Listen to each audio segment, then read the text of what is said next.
സഹോദരങ്ങളെ, ഒന്ന് ചിന്തിക്കുക. നമ്മൾ എത്ര ഉപദേശങ്ങളും വഅദുകളും ഒക്കെ കേട്ടുകൊണ്ടിരിക്കും. നമുക്ക് അറിവില്ലാഞ്ഞിട്ടാണോ? നമ്മൾ ഖുർആൻ ക്ലാസ്സിൽ ഇരിക്കാഞ്ഞിട്ടാണോ? ഖുത്ബ കേൾക്കാഞ്ഞിട്ടാണോ? എത്ര ഓഡിയോ വീഡിയോകളാണ് ദിവസം വരുന്നത്, എത്രയാ നമ്മൾ ഷെയർ ചെയ്യുന്നത്. നമ്മൾ എത്ര ദീനിന്റെ മജ്ലിസുകൾ എത്ര ചെറിയ പ്രായത്തിൽ 4-ാം വയസ്സ് മുതൽ 5-ാം വയസ്സ് മുതൽ മദ്രസയിലെ അദബ് മുതൽ അവിടെ നിന്നങ്ങോട്ട് അബും ഉമ്മും മുതൽ അങ്ങനെ ഓരോന്ന് പഠിച്ചു വന്ന് വർഷങ്ങളായി ഉത്ബോധനങ്ങൾ കേട്ടവരാണ് നമ്മൾ. പക്ഷെ എന്താ നമ്മുടെ ജീവിതത്തിൽ ഇതുപോലെ പരിവർത്തനങ്ങളും മാറ്റങ്ങളും ഇല്ലാതെയായി പോകുന്നത്? സൂക്ഷിക്കണം, ദുഃഖിക്കണം.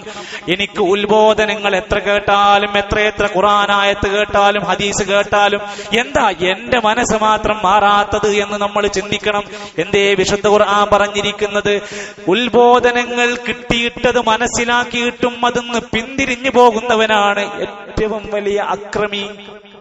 അറിയാത്തവനല്ല, കേൾക്കാത്തവനല്ല, കേട്ടിട്ടും എത്ര നിരന്തരമായ വസിയത്തുകൾ കിട്ടിയിട്ടും അതൊന്നും എനിക്ക് ബാധകല്ല എന്ന് വിചാരിച്ച് മാറിക്കളയുന്നവനാണ് അക്രമി. വമൻ അസ്ലമു മിമ്മൻ ദുക്കിറ ബിആയാതി റബ്ബിഹി ഫഅറദ അൻഹാ. ഏറ്റവും വലിയ അക്രമി ആരുണ്ട്? അല്ലാഹുവിന്റെ ഉത്ബോധനം കേട്ടിട്ട് അതൊന്നും വകവെക്കാതെ പിന്തിരിഞ്ഞവനേക്കാൾ, ഒരു ഉപദേശവും സ്വീകരിക്കാതെ വർഷങ്ങളുടെ നിരന്തരമായ താക്കീതുകൾ കേട്ടിട്ടും മാറ്റങ്ങളില്ലാതിരിക്കുന്നവനേക്കാൾ വലിയ അക്രമിയാരുണ്ട്?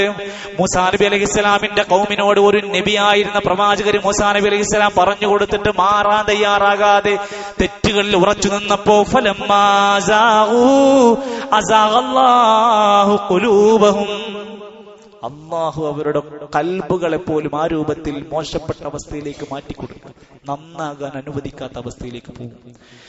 ദീനിന്റെ ഉപദേശങ്ങൾ ഓരോന്ന് കിട്ടുമ്പോഴും അത് പാലിക്കാതെ ഒഴിഞ്ഞു കളിക്കുന്നവര് പാപികളാണ്. ഇന്നാ മിനൽ മുജ്രിമീന മുൻതഖിമൂൻ.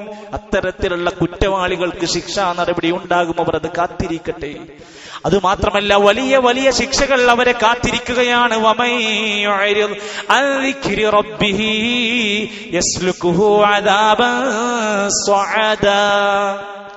അല്ലാഹുവിന്റെ ഉത്ബോധനങ്ങൾ, അല്ലാഹു നൽകുന്ന താക്കീതുകൾ അതൊന്നും തന്നെ ബാധിക്കുന്നില്ല എന്ന് പറഞ്ഞ് തിരിഞ്ഞു കളഞ്ഞാൽ അവൻ പിന്നെ പ്രവേശിക്കാൻ പോകുന്നത് ശക്തമായ ശിക്ഷയിലായിരിക്കും.